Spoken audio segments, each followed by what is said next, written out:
सो आइए आज की इस वीडियो में अपन बात करने वाले class 12th chemistry chapter number 15 जो कि नाम है बहुलक या पॉलीमर।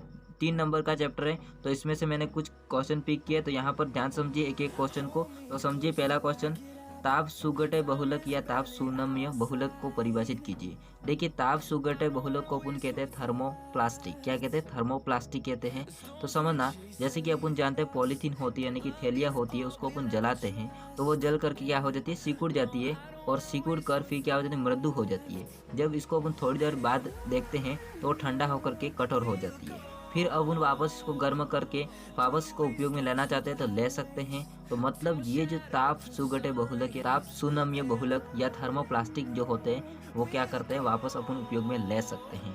तो ऐसे जो बहुलक होते हैं उसको अपन कहते हैं ताप सुगटे बहुलक कहते हैं। समझ गए? इसकी डेफिनेशन देखिए, ये रेखीय बहुलक एवं कम लंबी श्रृंखला युक्त होते हैं। रेखीय होते हैं प्लस कम लंबी श्रृंखला युक्त होते हैं, जिन्हें बार बार गर्म करने पर मृदुल हो जाते हैं और ठंडा करने पर कठोर हो जाते हैं।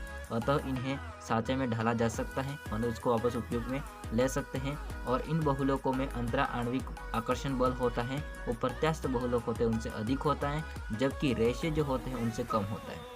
इन्हें अपन बार बार काम में लिया जा सकता है। उदाहरण की अपन बात करेंगे तो पॉलीथीन है, पीवीसी होता है, पीवीसी की फुल फॉर्म होती है पॉलीवाइनिल क्लोराइड, और पॉलीस्टाइरीन होता है। तो दूसरा क्वेश्चन देखिए, ताप दृढ़ बहुलक या इसको कहते हैं थर्मोसेटिंग बहुलक। जो अपन ने पहले पढ़ा कौन सा, ताप सुगट है, इसका मतलब जस्ट विपरीत होता है ये ताप दृढ़ बहुलक। मतलब इसको अपन कह सकते हैं थर्मोसेटिंग।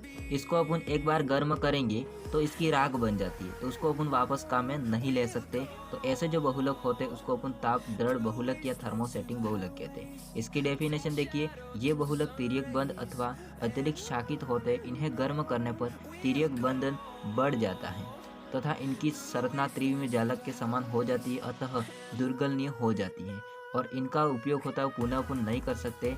ऐसे बहुलक को थर्मोसेटिंग या ताप दृढ़ बहुलक कहते हैं। देखिए इसके एग्जाम्पल बेकेलाइट हैं, तिर्यक बंध जाल युक्त बहुलक जो होते हैं उसको अपन इसके अंतर्गत रखते हैं। अगला देखिए क्वेश्चन तीसरा है, बहुलीकरण की कोटि क्या होती है तथा संख्या औसत अणुभार एवं भार औसत अणुभार को परिभाषित कीजिए। देखिए बहुलीकरण की कोटियाँ का अपन देखेंगे, मतलब सिंपल लॉजिक है, जो एकलक होता है उससे मिलकर बनी होती है बहुलक। जैसे कि आपने सुना होगा बंद कोटि मतलब बंदों की संख्या, उसी टाइप से बहुलक की कोटियाँ यानी कि एकलक की संख्या है ना, वो हो जाता है बहुलीकरण की कोटियाँ। संख्या औसत अणुभार एवं भार औसत अणुभार होते हैं। ये वेरी इंपॉर्टेंट क्वेश्चन है, ये हर बार पूछता है और इस बार भी पूछेगा। देखिए बहुलीकरण की कोटियाँ किसे कहते हैं, इसकी डेफिनेशन है, बहुलक अणु में उपस्थित एकलक अणुओं की संख्या को अपन बहुलीकरण की कोटियाँ कहते हैं। सिंपल लॉजिक है, बहुलक अणु होते उसमें उपस्थित जो एकलक अणु होते हैं उसकी संख्या लिख देंगे तो वो हो जाता है बहुलीकरण की कोटियाँ। देखिए अब अपन देखते हैं संख्या औसत अणुभार। ये होते हैं समझना, बहुलक के किसी नमूने में उपस्थित विभिन्न बहुलक अणुओं के अणुभारों के योग में बहुलक अणुओं की कुल संख्या का भाग देने पर जो ज्ञात अणुभार क्या कहलाता है, संख्या औसत अणुभार। आपको ये समझ में अभी नहीं आया होगा।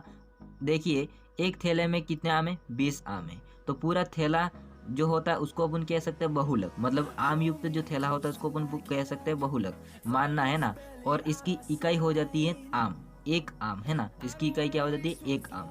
अब उन क्या लिखेंगे, जो बहुलक होते हैं उसके अणुओं की कुल संख्या उसको अपन नीचे लिखते हैं, प्लस अपन क्या करेंगे, जो बहुलक के जो अणु होते हैं मतलब टोटल आम 20 होते हैं उसका अपन क्या लिखते हैं, भार, अणुभार है ना। तो थैले में उपस्थित जो आम होते हैं उसका अपन अणुभार निकालते हैं, उस अणुभार के बटे में क्या कर देते हैं नीचे टोटल, मतलब बहुलक की कुल संख्या लिखेंगे, मतलब 20 आम है ना, 20 आम लिखेंगे। तो ये जो होगा वो क्या होगा, अब उनका संख्या औसत अणुभार कहलाता है। समझ गए? सिंपल लॉजिक है, ये मैंने ट्रिक केवल आपको बताने के लिए बताइए, एग्जाम में मत लिखिएगा इसको। देखिए इसका सूत्र हो जाता है mn बार बराबर sigma ni mi open sigma ni। क्या होता है, सिग्मा ni mi बटे सिग्मा ni। देखिए यहाँ पर mn बार है मतलब बहुलक के नमूने का कुल भार है, बटे अपन क्या करेंगे, बहुलक के अणु की कुल संख्या। अब अपन समझते हैं भार औसत अणुभार क्या चीज़ होती है। देखिए अपन जिस प्रकार उसमें एग्जाम्पल लिया था आम और थैले का, उसी प्रकार यहाँ पर भी लेंगे। अब अपन क्या करेंगे, जो 20 आम थे उसमें एक आम का अपन क्या निकालेंगे, भार निकालेंगे, उसी आम के अणुभार से गुणा कर देंगे। उसी टाइप से पूरे आम 20 थे, उसका अपन क्या करेंगे, अणुभार के साथ भार का गुणा कर देंगे, फिर इसको जोड़ देंगे, बटे नीचे अपन क्या करेंगे, टोटल जो 20 आम थे उसका अपन अणुभार नीचे करेंगे, तो उसका अपन आ जाएगा भार औसत अणुभार। समझ गए। अब इसकी डेफिनेशन देखिए, बहुलक के नमूने में उपस्थित प्रत्येक बहुलक के अणु का कुल भार को अपन उसके अणुभार से गुणा कर देते तथा प्राप्त जो सभी गुणनफल को जोड़ करके नमूने में उपस्थित प्रत्येक प्रकार के बहुलक के अणु के कुल भार का अपन भाग दे देते हैं, तो उससे प्राप्त अणुभार होता है, उसको अपन कहते हैं भार औसत अणुभार। समझ गए। देखिए इसका जो फॉर्मूला होता है वो है MW बार बराबर sigma NI/MI square open sigma NI/MI। ये स्क्वायर वाला याद रखिएगा, sigma NI/MI square open sigma NI/MI। चौथा क्वेश्चन है, बहुपरिक्षेपण घातांक किसे कहते हैं, सूत्र लिखिए। बहुपरिक्षेपण घातांक को अपन कहते हैं PDI। PDI की फुल फॉर्म हो जाती है पॉलीडिस्पर्सिटी इंडेक्स। क्या हो जाता है, पॉलीडिस्पर्सिटी इंडेक्स हो जाता है।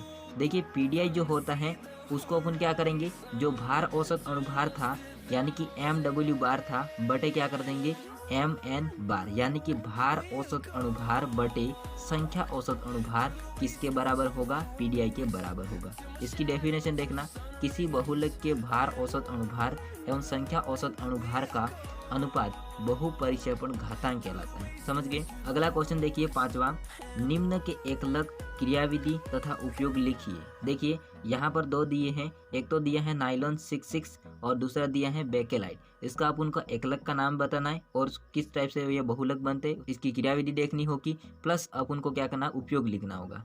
तो समझिए एक एक को। देखिए नाइलॉन 66 होता है, उसकी एकलक हो जाती है हेक्सामेथिल डाइएमीन तथा एडिपिक अम्ल, यानी कि हेक्सामेथिल डाइएमीन प्लस एडिपिक एसिड से मिलकर बनता है नाइलॉन 66। अब इसकी क्रियाविधि में अलग से आपको समझाता हूँ। देखिए नाइलॉन 66 था, उसने अपन ने देखा था एकलक क्या थी, hexamethylene diamine plus adipic acid था। अब उन क्या करेंगे, हेक्सामेथिलीन डाइएमीन लेंगे, मतलब CH2 6, ये क्या हो गया अपन का हेक्सामेथिलीन डाइएमीन। हेक्सा का मतलब 6 होता है और डाइएमीन होगा मतलब यहाँ पर क्या करेंगे, दोनों साइड अपन NH2 जोड़ देते हैं। यहाँ पर भी क्या जुड़ जाता है, NH2, या इसको H2N भी कर सकते हैं। यहाँ पर अपन ने N लिया, प्लस अपन क्या करेंगे, N एडिपिक एसिड लेंगे। एडिपिक एसिड का हो जाता है फॉर्मूला CH2 और दोनों साइड अपन C समूह जोड़ देते हैं। इधर भी क्या जोड़ देते हैं अपन, C समूह जोड़ देते हैं, इसको HCC कर सकते हैं। देखिए यहाँ से जो OH था और ये जो H है, यहाँ से एक H निकल जाता है तो इसके साथ भाग जाता है, और यहाँ से OS होता है वो इस H के साथ भाग जाता है, मतलब यहाँ से एक NH2 निकल जाएगा प्लस यहाँ से भी एक NH2 निकल जाता है। तो बनता है कैसे वो समझना। अब क्या होगा, यहाँ पर HN रहा, मतलब HN रहा, फिर क्या होगा, यहाँ से CH2 तो CH2 6, फिर यहाँ से NH तो ये हो जाता है NH, फिर यहाँ से क्या रहा, CO मतलब C रहा, NH और यहाँ से C O, ये क्योंकि OS था वो तो H2 बनकर बाहर निकल गया, तो बचेगा कौन सा, CO, यहाँ से O आ जाएगा। देन बाकी बचा CH2 तो यहाँ पर हो जाता है CH2 इसके बाद यहाँ से बचेगा C O और OS था वो तो H2 बन के बाहर निकल गया, तो यहाँ पर ये बन गया अपन का नाइलॉन 66। यहाँ पर N लगाना है, होल N, मतलब यहाँ पर होता है एक बहुलक है, प्लस अपन क्या लिखेंगे, NH2 बाहर निकल गए। ये जो बनता है इसको अपन कहते हैं नाइलॉन 66। समझ गए। देखिए इस टाइप का होगा हेक्सामेथिलीन डाइएमीन, ये इसका सूत्र हो जाता है, प्लस ये एडिपिक एसिड होता है। यहाँ पर दो H2 बाहर निकलेंगे तो बन जाता है यहाँ पर नाइलॉन 66। यहाँ पर होल्स N लगाना जरूरी है क्योंकि यहाँ पर बहुत सारे संख्या में क्या बनते हैं, नाइलॉन 66 बनते हैं, इसलिए यहाँ पर N लगाना जरूरी है। अब नाइलॉन 66 के उपयोग देख लीजिए, पैराशूट, रस्सी, गलीचे, ब्रूश, टायर के धागे जो आते हैं वो, इसके बाद नाइलॉन तंतु बनाए जाते हैं, नाइलॉन चादर बनाए जाते हैं, एंड प्लास्टिक और रेशे बनाए जाते हैं इससे। आगे देखिए दूसरा है बेकेलाइट, यानी कि बेकेलाइट जो होता है इसका एकलक हो जाता है फिनॉल तथा फॉर्मेल्डिहाइड। उसकी क्रिया से अम्ल व क्षार की उपस्थिति में अपन करवाते हैं। तो इसका जो बहुलीकरण की विधि है वो देखिए, सबसे पहले अपन क्या लेंगे, फिनॉल लेंगे। क्या लेंगे, फिनॉल लेंगे प्लस फॉर्मेल्डिहाइड। फॉर्मेल्डिहाइड का फॉर्मूला क्या हो जाता है, SCHO। क्या हो जाता है, SCHO। तो फॉर्मेल्डिहाइड और फिनॉल यहाँ से H+ था वो इसके साथ ऐड हो जाता है, ये OH था। चूँकि अपन जानते हैं बेंजीन के वलय में क्या होता है, CH2 होते हैं, तो एक H ये OH लेके भाग जाएगा, मतलब एक H2O बाहर निकलेगा। देन ये था उसके साथ जुड़ गया, यहाँ पर इलेक्ट्रॉन क्या हो गया, कम हो गया, तो ये जो CH2 था वो इसके साथ जुड़ जाएगा। तो इस टाइप का ये बन जाता है। या फिर यहाँ से भी हो सकता है, ये ऑर्थो पोजिशन है और यहाँ पर नीचे हो जाता है पैरा पोजिशन, तो पैरा पोजिशन पर ये CH2OH जुड़ सकता है।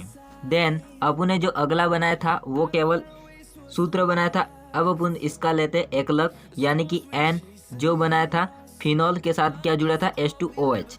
और यहाँ से देखिए H+ एक ऐड करते हैं, तो जहाँ से ये H+ था OH के साथ भाग जाएगा, मतलब एक H2O बाहर निकल जाता है। तो ये जो होता है इस टाइप का, यहाँ पर वैलेंस फ्री हो गई, यहाँ पर वैलेंस फ्री हो गई, तो दूसरा समूह इसके आकर जुड़ जाएगा, फिर दूसरा इसके साथ जुड़ जाएगा, फिर नीचे भी इस टाइप से जुड़ जाएंगे, नीचे भी इस टाइप से जुड़ जाएंगे, पूरा जुड़ करके बेकेलाइट का क्या बनाते थे, बहुलक बना देते हैं। तो ये होता है बेकेलाइट का क्रियाविधि। देखिए बेकेलाइट का उपयोग कहाँ होता है, तो ताप है, ऊष्मारोधी में, और फिनोग्राफ, रिकॉर्ड, रेडियो, टेलीविज़न, कंप्यूटर, इसके बाद कैश कंगिया होती है, इसमें बर्तनों के जो हैंडल बनाए जाते हैं ये बेकेलाइट के ही बनाए जाते हैं, विद्युत स्विच बनाया जाता है, इससे रसोई के बर्तन बनाए जा सकते हैं, खिलौने बनाए जा सकते हैं बेकेलाइट से। Then last and final question है, प्राकृतिक रबर का नाम बताइए। देखिए जो प्राकृतिक रबर होता है इसका नाम होता है 1,4-पोली आइसोप्रीन। आइसोप्रोपिन नहीं है ना, वो आइसोप्रीन है यहाँ पर। ये होता है समपक्ष रूप में होता है, सीस रूप जिसको अपन कहते हैं सीस एंड ट्रांस, तो ये होता है सीस होता है यानी कि समपक्ष होता है। 1,4-पोली आइसोप्रीन ये प्राकृतिक रबर हो जाता है। तो ये क्वेश्चन थे, 6 क्वेश्चन इंपॉर्टेंट थे। तो आई होप का सारा समझ में आए होंगे, और आगे मिलते नेक्स्ट वीडियो में, तब तक के लिए बाय, जय हिंद, वंदे मातरम।